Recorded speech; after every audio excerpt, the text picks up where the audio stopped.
என் விசுவாசிகள் எல்லாம் இழந்து விட்டேன், என் ஊழியத்தை இழந்து விட்டேன், I have lost my ministry. என்னிடத்தில் இருப்பது இது மாத்திரம். தேவன் சொல்லுகிறார், அதை நான் பயன்படுத்த வல்லவராயிருக்கிறேன், மீதியானவைகளை பயன்படுத்த வல்லவராயிருக்கிறேன். சாத்தியமற்றவைகளை சாத்தியமாக்கும் இயேசு கிறிஸ்துவின் இணையற்ற நாமத்தில் உங்களை வாழ்த்தி இன்றைக்கு இந்த நிகழ்ச்சிக்கு வரவேற்கிறோம். We greet you all in the name of Jesus, who can turn all your impossibilities into possibilities. ஒரு விசை கூட சாத்தியம் என்கிற இந்த நிகழ்ச்சியின் வழியாக நேரடியாக உங்கள் இல்லத்திலே உங்களை சந்திப்பதிலே நாங்கள் பெருமகிழ்ச்சி அடைகிறோம். Such a great joy for us to meet you all at your homes today again through this program called It's Possible. கடந்த நாட்களிலே உங்களுடைய தொலைபேசி அழைப்பும் உங்களுடைய ஜெப விண்ணப்பங்களையும் என்னிடத்திலே வந்தது. உங்களுக்காக தொடர்ந்து ஜெபிக்க தேவன் ஊழியர்களை ஏற்படுத்தியிருக்கிறார். ஆகவே உங்களுடைய ஜெப விண்ணப்பங்களை நீங்கள் எங்களிடத்தில் தெரியப்படுத்த மறந்து விடாதீர்கள். Last week we received all your phone calls, all your testimonies, and God has appointed his ministers to pray for you. So do not hesitate and send across all your prayer requests and your testimonies with us. திரையிலே காணும் அந்த எண்ணுக்கு உங்களுடைய ஜெப விண்ணப்பங்களையும் நீங்கள் பெற்ற அனுபவங்களையும் எங்களிடத்தில் தெரியப்படுத்துங்கள். Please share your testimonies and your prayer requests on the number that is displayed on the screen. இன்றைக்கும் கர்த்தர் நம்மோடு கூட பேச போகிறார். Even today God is about to speak to us. எத்தனை பேர் விசுவாசிக்கிறீங்க? How many of you believe it? அநேக பேர் இழப்பின் மத்தியிலே வாழ்ந்து கொண்டிருக்கிறீர்கள். Many are living amidst of a loss. ஒரு சில பேர் தங்களுடைய வாழ்வாதாரங்களையே இழந்திருக்கிறார்கள். Many people have lost their sources in their life. உலகமே பார்த்திராத இப்பேற்பட்ட ஒரு கொடிய நாட்களிலே நாம் வாழ்ந்து கொண்டிருக்கிறோம். We are living in that phase and time where the world has never seen before. இழப்பை விட்டு நான் எப்பொழுது வெளியே வருவனோ என்கிற அநேக பேருடைய இருதயத்திலே திகைப்புகளும் இருக்கிறது. Many people have a great question in their heart thinking, when will I come out of all these loss? சில பேருங்க வேலையை இழந்துட்டீங்க. Some have lost their jobs. சில பேருங்க வியாபாரத்தை இழந்துட்டீங்க. Some have lost your businesses. சில பேர் குடும்பத்தை இழந்திருக்கீங்க. Some have lost your families. சில பேருங்க ஈவன் ஊழியத்தை இழந்திருக்கிறார்கள். Some have even lost their ministry. இப்படி அநேக இழப்புகளின் மத்தியிலே இந்த நாட்களிலே சில பேருங்க வாழ்ந்து கொண்டிருக்கிறார்கள். Many are living in these kind of losses today. Lockdown 1 lockdown 2 என்று சொல்வதை நிறுத்திவிட்டுட்டு இப்பொழுது அரசாங்கம் அன்லாக் 1 அன்லாக் 2 என்று சொல்ல ஆரம்பித்தது.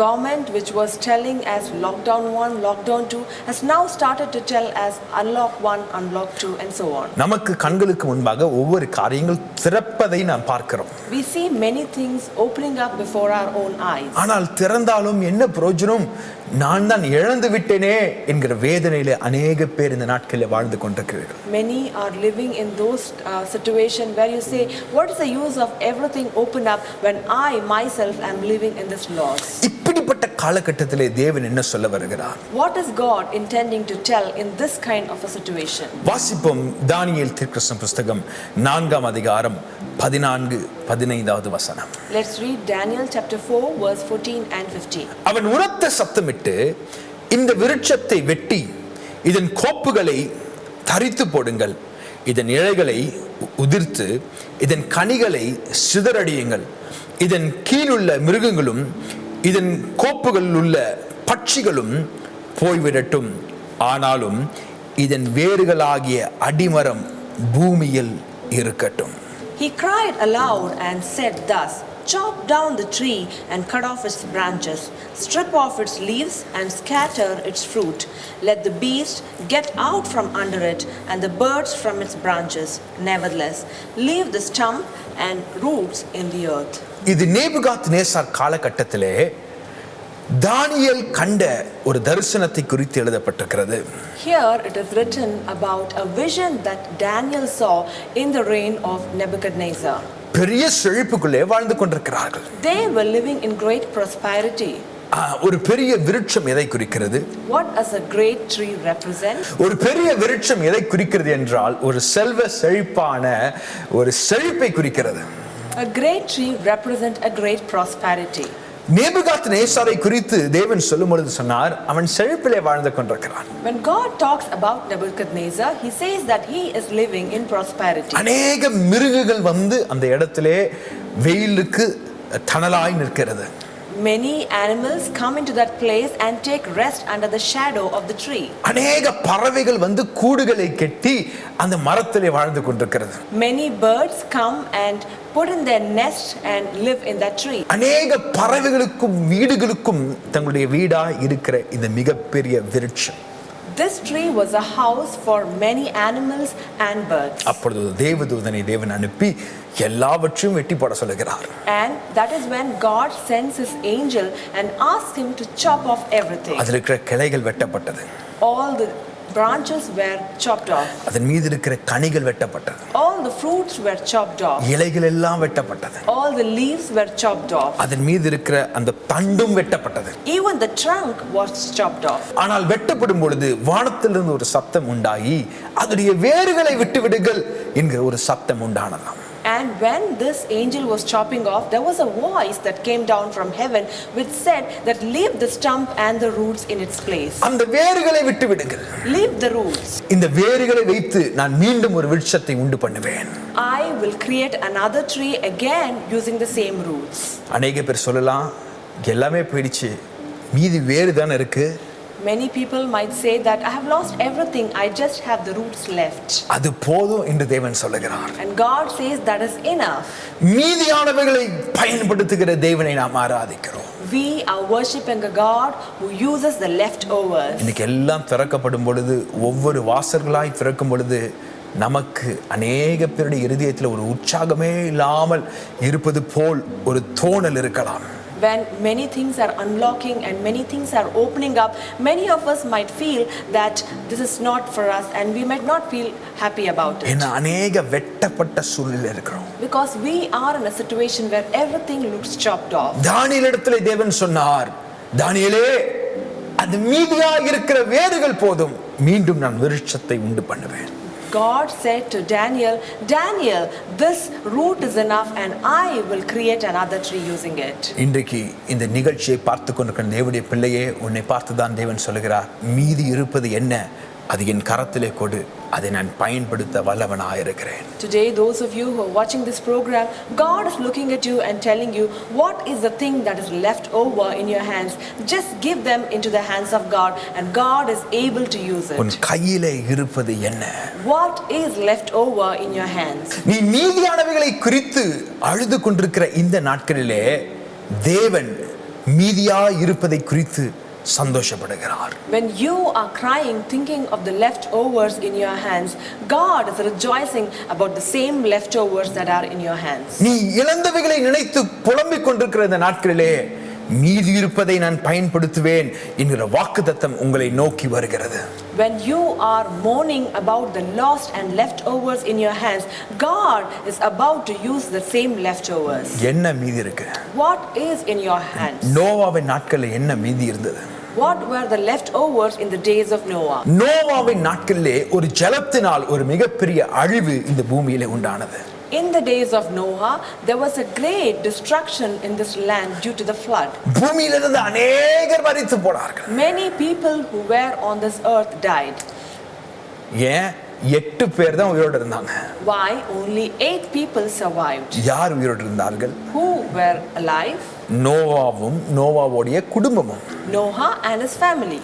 அவன் தேவனுடைய கண்களுக்கு முன்பாக உண்மையும் உத்தமமாய் வாழ்ந்ததினாலே தேவன் அவர்களை காப்பாற்றினார். Because he lived a righteous and just life before the eyes of God, God protected them. அவர்களை ஒரு பேழையில் வைத்து அடைத்து பாதுகாத்தார். God kept them in an ark and protected them. இன்னைக்கு கிறிஸ்துவாகிய பேழை தான் நம்மளை பாதுகாத்து வருகிறார். Today, the ark of Jesus is the one that's protecting us. நீங்களும் நானும் பாதுகாக்கப்படுவது இந்த இயேசு என்கிற பேழைக்குள் இருப்பதனால தான். You and I are being protected just because we are in the ark of Jesus. ஒரு பெரிய அழிவு உண்டானது. There was a great destruction. Noah இடத்திலே தேவன் சொன்னார், நீ மீண்டும் பழுகி பெருகுங்கள். And God looked at Noah and said, go and multiply and replenish again. அழிவின் நாட்களுக்கு பின்பாக தேவன் சொன்ன வாக்குத்தத்தம், நீ மீண்டும் பழுகி பெருகுங்கள். During the days of destruction, God looked at him and said, multiply again. ஆண்டவர் சொன்ன வார்த்தை replenish என்ற ஆங்கிலத்தில் எழுதப்பட்டிருக்கிறது, மீண்டும் பழுகி பெருகுகள். In English, the word replenish is used. That means go and multiply again. பின்பு நோவாவிடத்தில் தேவன் சொன்னார், நான் உன் சந்ததியை ஆசீர்வதிப்பேன். Then God told Noah, I will bless your generation. அழிவின் நாட்களை பார்த்து இப்பொழுது ஒவ்வொன்றாய் திறப்பதை பார்த்து கொண்டிருக்கிற இந்த நாட்களிலே தேவன் சொல்லுகிறார், நான் உன் சந்ததியை ஆசீர்வதிப்பேன். In these days of losses, when everything is opening up, God is looking at you and telling that I will again bless your generation. ஆண்டவரே, என்னிடத்தில் இருப்பது என்ன? Lord, what is that is left over with me? நான் எல்லாவற்றையும் இழந்து விட்டேன். I have lost everything. என்னுடைய படிப்பை இழந்து விட்டேன். I have lost my studies. என் பதவியை இழந்து I விட்டேன். have lost my power. என் குடும்பத்தை இழந்து விட்டேன். I have lost my family. என் எதிர்காலத்தை இழந்து விட்டேன். I have lost my future. ஆண்டவருக்கு நோவாவோடு இருந்த மீதி இருந்த 8 பேர் போதுமானதாக இருந்தது. And Noah and his family was enough for God. அந்த 8 பேரை பயன்படுத்தி உலகத்தையே தேவன் மீண்டும் பெருக செய்தார். And God used those 8 people and filled the earth again. உங்க கையில இருக்கிற மீதி என்ன? What is that is left over in your hands? இன்றைக்கு தேவன் அதை ஆசீர்வதிக்க வல்லவராய் இருக்கிறார். Today God is about to bless it. யோபுடைய வாழ்விலும் அப்படிதான் நடந்தது. Even in the days of Job, the same thing happened. வேதவசனம் சொல்லுகிறது, அவன் உண்மையும் உத்தமமாய் தேவனுக்கு முன்பாக ஒரு சன்மார்க்கமான ஒரு வாழ்க்கையை வாழ்ந்து கொண்டிருந்தான். The word says that he lived a righteous and just life and lived a very holy life before the presence of God. சத்ருவானவன் தேவனுடைய சமூகத்திலே போய் சொன்னா, அவன் ஏன் உங்களுக்கு உண்மையும் உத்தமமா வாழாம இருப்பான்? And the Satan went and asked God, why will he not live a just and righteous life? நீர் யோபுக்கு உண்டான அனைத்தையும் வெளியெடுத்து பாதுகாக்கவில்லையா? Haven't you protected everything that Job has? அந்த பாதுகாப்பின் வளையத்தை மாத்திரம் எடுத்து பாருங்களேன், உங்க முகத்திற்கு நேராக உங்களை தூஷிப்பான். Just remove the fence around him and watch. He will curse you on your face. ஆண்டவர் முதல் வளையத்தை எடுத்தார். And God took the first edge out. அவனுக்கு உண்டானது அனைத்தையும் தொடு, ஆனா அவனை தொடக்கூடாது. You can touch everything that he has, but you cannot touch him. பின்பு நாட்கள் கடந்தது. And days passed by. அவன் ஆண்டவருக்கு இன்னும் உத்தமமாய் காணப்பட்டான். And he was even more righteous before God. இழப்பின் மத்தியிலும் தேவனுக்காக உண்மையாய் காணப்பட்டான். Amidst of the losses, he was yet righteous before God. மீண்டும் சத்ருவானவன் யோபுக்கு முன்பாக போய் போராடுகிறான். And even again Satan goes and fights against Job. இன்னும் அவனுடைய ஆரோக்கியத்தை நீர் வேலி அடைத்து பாதுகாக்கிறீரே. Oh, you have protected his health.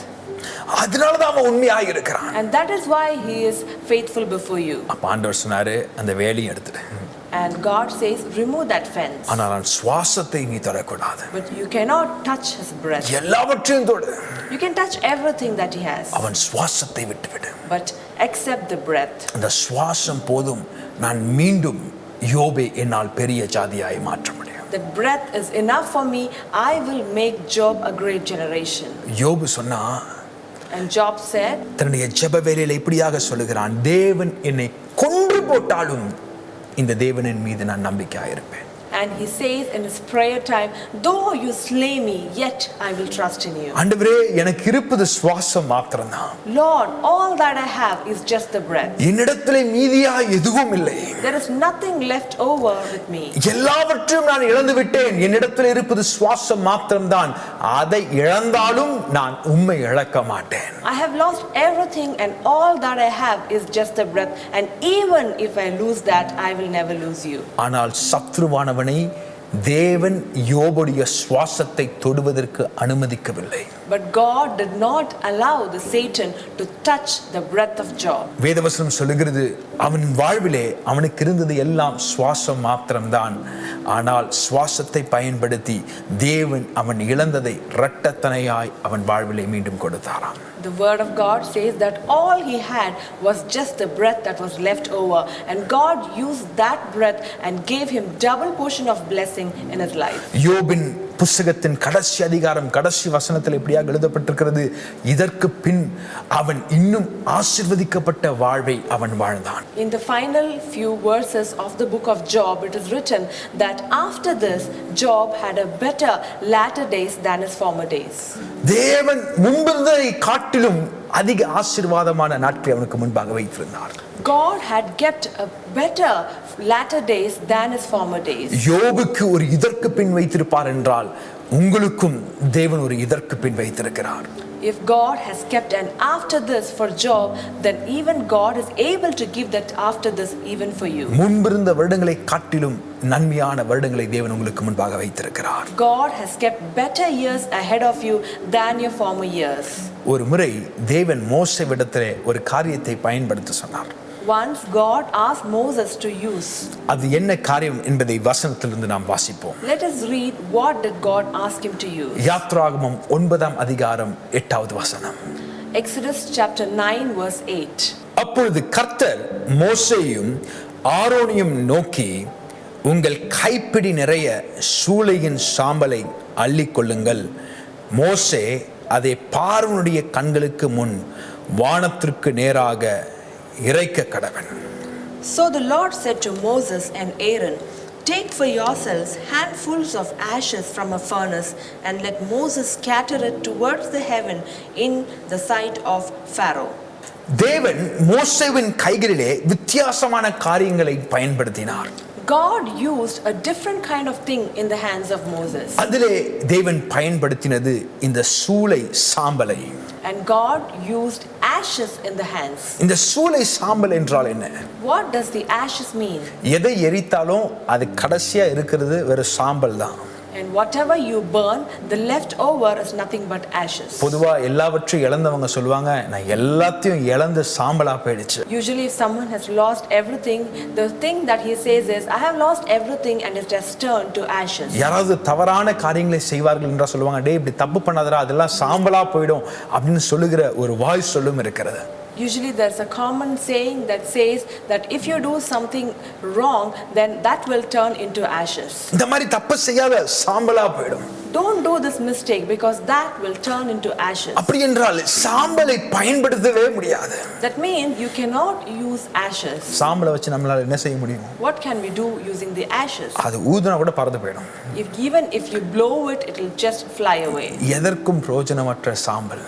It's an ash that is not used for anything. தேவன் சொன்னார், சாம்பலை பயன்படுத்தி உன் சத்துருக்களிலிருந்து உன்னை விடுதலையாக்குவேன். God said, I will use the ashes and deliver you from your enemies. மோசேவே, பார்வோனால் எரிக்கப்பட்ட சாம்பல் போதும் உன்னை விடுதலையாக்குவதற்கு. Oh Moses, it's enough for me to use the ashes to deliver you from Pharaoh. ஆண்டவரிடத்தில் கேட்ட, ஆண்டவரே இந்த சாம்பலை வைத்து நான் என்ன செய்ய வேண்டும்? He asked the Lord, Lord, what should I do with this ashes? சாம்பலை கையிலே வாரிக்கொள். He said, gather this ashes into your hand அதை வானத்திற்கு நேராய் இறைக்க கடவீர்கள். and scatter it into the heavens. அப்படி என்றால் உன்னிடத்திலே மீதியானவைகளை என்னிடத்திலே கொடுத்து விடு. That means give whatever is left over into my hands. உன் கையில என்ன இருக்கு மீதி? What is left over in your அது hand? என் கையில கொடு. Give it into my hand. அது சாம்பலா இருந்தாலும் என்னால் பயன்படுத்த முடியும். Even though it is just the ashes, I can still use it. நிறைய பேர் நீங்க நினைக்கிறீங்க, சாம்பலை யாராவது பயன்படுத்துவாங்களா? Many people might think, will anybody use ashes? சாம்பலை பயன்படுத்தி ஏதாவது நன்மை இருக்குமா? Is there any good thing that can come out of using ashes? வேதத்தின் நாட்களில் தேவன் சாம்பலை பயன்படுத்தினார். In the Bible days, God used the ashes. சாம்பல் போட்ட உடனே என்ன ஆனது? What happened after he scattered the ashes? அந்த சாம்பலை எரிய விட்ட உடனே தேசம் எங்கும் கொப்பளங்கள் உண்டானது. As soon as he scattered the ashes, there was boils all over the land. அந்த சாம்பல் அவங்களுடைய விடுதலைக்கு ஒரு பாதையாய் மாறினது. This ashes became a way for the deliverance. இந்த சாம்பல் அவளுக்கு பெரிதும் அனுகூலமான வாசல் திறக்கப்படுவதற்கு அது ஏதுவாய் காணப்பட்டது. This ashes made the great and effective doors being opened for them. இன்றைக்கு உங்க கையில சாம்பல் தான் இருக்கா? Is only ashes left in your hands today? Pastor, எல்லாம் எரிந்து போய் சாம்பலாய் போய் விட்டது. Pastor, I have lost everything and everything has turned into ashes. எல்லாம் இழந்து போய் இப்போ என் கையில கொஞ்சம் பைசா தான் இருக்கு. I have lost everything and I have just little money in my hands. ஆரோக்கியத்தை எல்லாம் இழந்து போய் ஒரு சின்ன ஆரோக்கியம் மாத்திரம் என் சரீரத்தில் இருக்கிறது. I have lost all my health and have just little health left over. என்னால நிக்க கூட முடியாது, உட்காரலாம் வேணா. I cannot even stand up, but I can just sit down. என்னால நடக்க முடியாது, வேணா நிக்கலாம். I cannot walk, but I can stand. என் படிப்புகளை எல்லாம் இழந்து விட்டேன், எனக்கு இருக்கிறது எல்லாம் கொஞ்சோண்டு டிகிரி மாத்திரம் தான். I have lost all my studies. All I have left is just a few degrees. N school பட்டம் மாத்திரம் தான் எனக்குள்ள வைத்திருக்கிறேன். I just have my school degrees with me. இழந்தவைகளை குறித்து கவலைப்படாதீங்க. Do not worry about the things that you have lost. கையிலே மீதி இருப்பது என்ன? What is that is left over in your hand? என் தேவனால் அதை பயன்படுத்த முடியும். My God can even use it. அவைகளை என் தேவனால் பெருக்க முடியும். My God can multiply it. இந்த நாட்களிலே ஒரு பெரிய பெருக்கத்தை தேவன் உங்களுடைய வாழ்விலே கட்டளையிட போகிறார். These days God is about to bring in a great multiplication into your life. நீ எதிர்பார்க்காத சாம்பலை தேவன் பயன்படுத்த போகிறார். God is about to use the ashes that you have never expected. இந்த வார்த்தைகளை நான் பேசும் பொழுதே கர்த்தர் अनेक பேரோடு இடைப்படுவதை என் ஆவியிலே உணர்கிறேன். As I am speaking this word, I feel in my spirit that God is ministering to a lot of people. உன் கையில இருப்பது என்ன?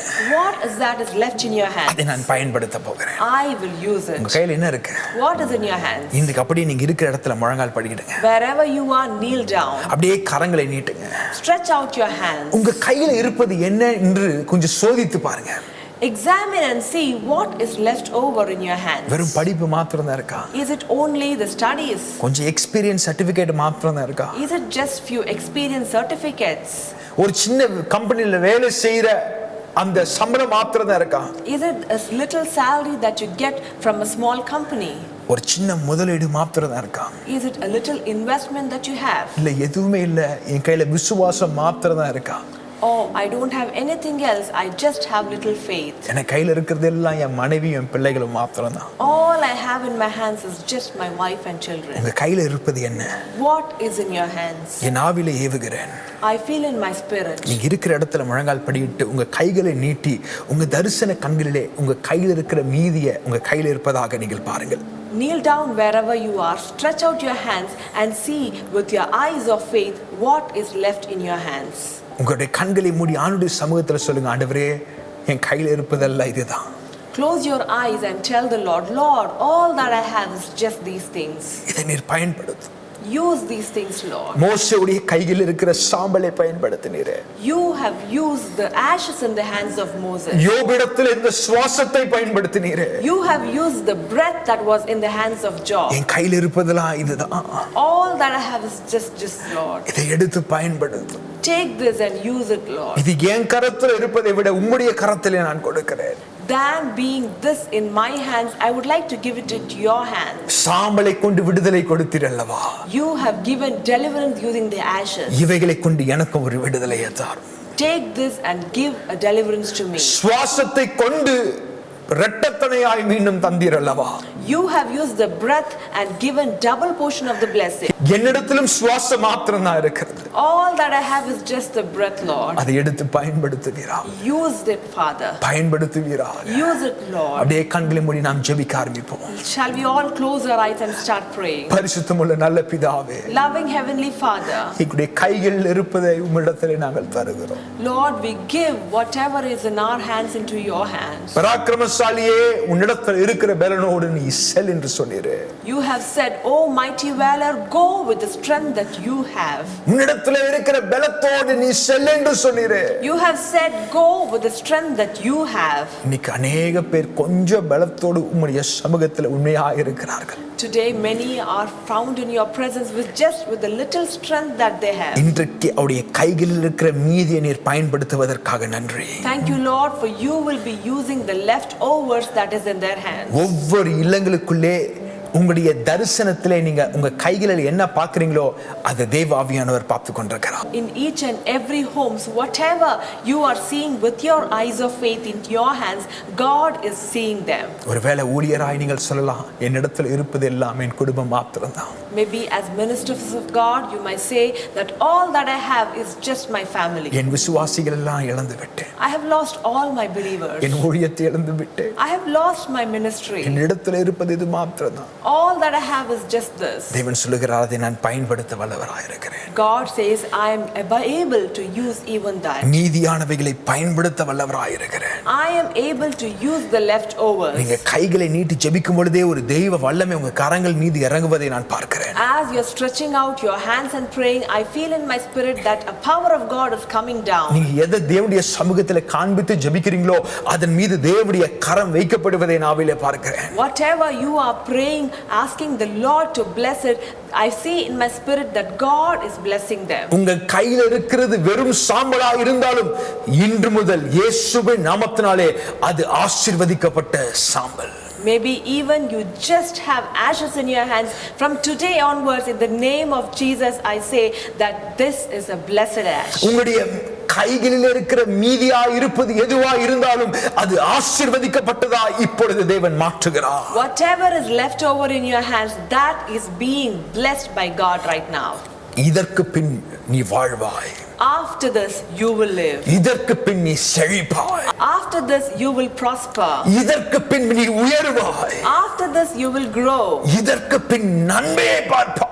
After this, you will see goodness. ஆண்டவரே, இப்படிப்பட்ட வார்த்தைகளை இப்பொழுது நீர் அனுப்புவதற்காக நன்றி. Thank you, Lord, for your sending these words into their lives right now. இப்பொழுதே விடுதலை அனுப்புவதற்காக நன்றி. Thank you, Lord, for your sending your deliverance right now. பலவீனங்களை மாற்றுவதற்காக நன்றி. Thank you, Lord, for your removing every weakness. ஒவ்வொரு பெரியும் பலத்தினால் இடை கட்டுவீராக. Fill each one of them with your strength. ஒரு தெய்வீக பலன் இறங்கட்டும். Let us divine strength come down. அவர்கள் இழந்தவைகள் எல்லாம் மீட்டுக் கொள்ள கிருபை செய்யும். Help them to recover everything that they have lost. கர்த்தருடைய நாமம் மகிமைப்படுவதாக. May the name of the Lord be glorified. இயேசுவின் மூலம் ஜெபம் கேளும் என்று நல்ல பிதாவே. In the name of Jesus we pray. Amen. Amen. தேவஜனமே, இந்த செய்தியை கேட்டீர்கள்.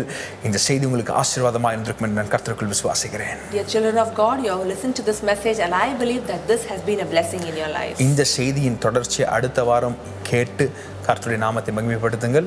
Do listen to the continuation of this message in the next week and glorify the name of God. அதுவரைக்கும் உங்களிடமிருந்து விடைபெறுவது உங்கள் சகோதரன் போதகர் நண்பர் Justin Samuel. Until then, this is your friend, brother and pastor Justin Samuel signing off. கர்த்தர் உங்களை ஆசீர்வதிப்பாராக. May the Lord bless you all.